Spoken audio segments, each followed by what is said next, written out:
KREM 2 News at Noon begins now.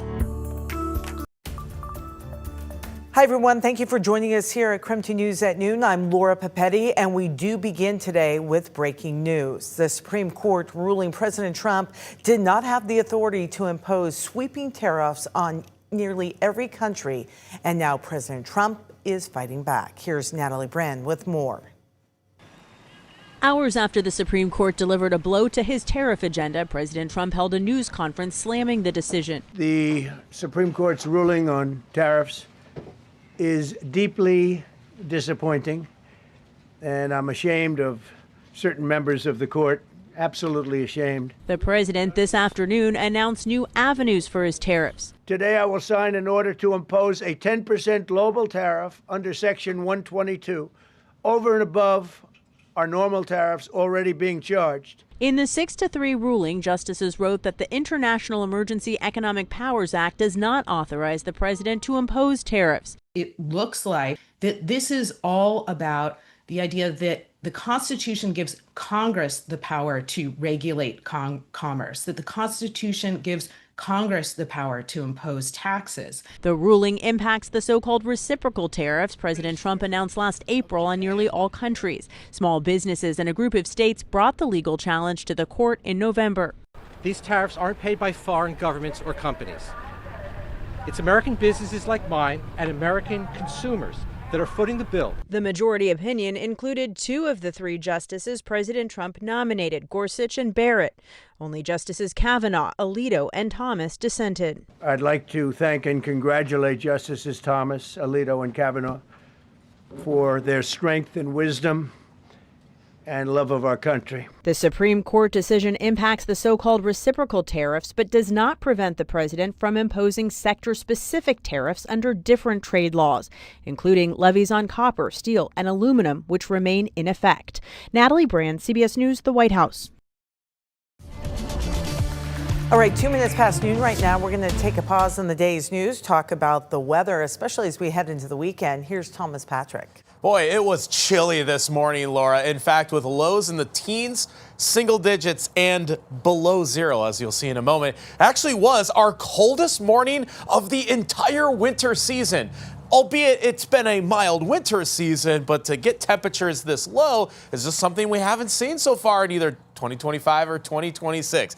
But boy, is the sunshine helping us out a lot. Feels a lot better now, though still quite cool. Temperatures remain in the 20s as of noon after hitting, again, teens and even single digits, especially in these northern areas. Now, usually Deer Park and Colville are much colder than, say, Spokane or Coeur d'Alene, but look at the difference here. It was -1 for the low temperature in Deer Park. I saw it as cold as 3 in Colville, even though not officially listed here. 13, the lowest mark of the entire winter season in Spokane, took until almost the final week of February. Again, that's probably more indicative of how mild a winter season we've had rather than exactly how cold it was from this last night. But we had the fresh snow yesterday. This is an Arctic cold front, and here's this Arctic air mass, not huge, but certainly lopped in place over Washington and Idaho, hence almost the perfect scenario to get cold temperatures in a morning like this. The weekend will be a little bit warmer, and we'll show you when rain chances return to the region as well. That's all coming up in a few minutes. All right, my friend, thank you. STA says double-decker buses are returning to service beginning tomorrow. They will be available on very select routes, 6 and 66 trips. This news is coming a little over a month after the double-decker bus crashed into a railroad viaduct in downtown Spokane.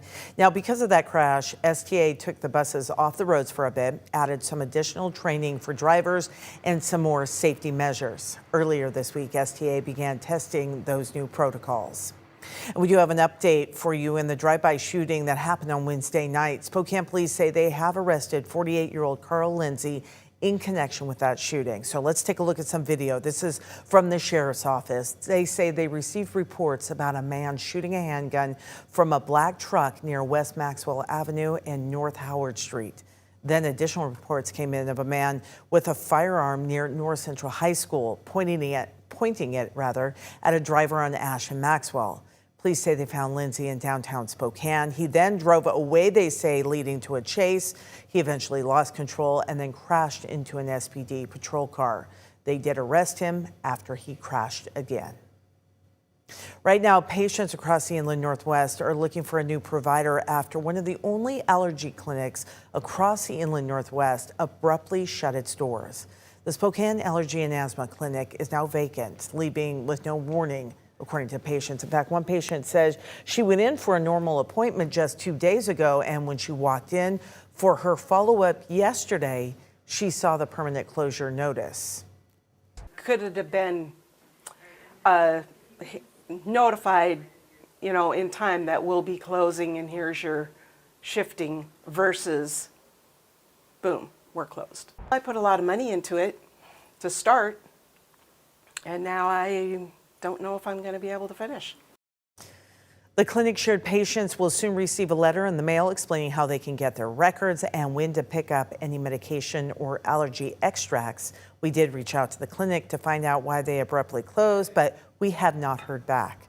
If you want to read the letter from the clinic, we do have that posted. It's on our website at KREM.com. A new homeless shelter in Spokane is opening its doors for those who are members of the LGBTQ+ community. It is located in the North Hill Christian Church, and it's called the Aurora Center. Folks there say some LGBTQ members face harassment and discrimination in other traditional shelters. And I think it's important for the community to learn that we're all human beings. We all deserve safety and warmth, no matter who we are. Folks with the LGBT community, they don't feel comfortable or they feel targeted or harassed at other centers. And being homeless is just hard in general. So being here, we are welcoming of everybody. The Aurora Center is run by Jules Helping Hands and provides 14 overnight beds. During the day, it is a place to warm up, receive some medical care, meals, drug addiction treatment, and to connect with housing resources.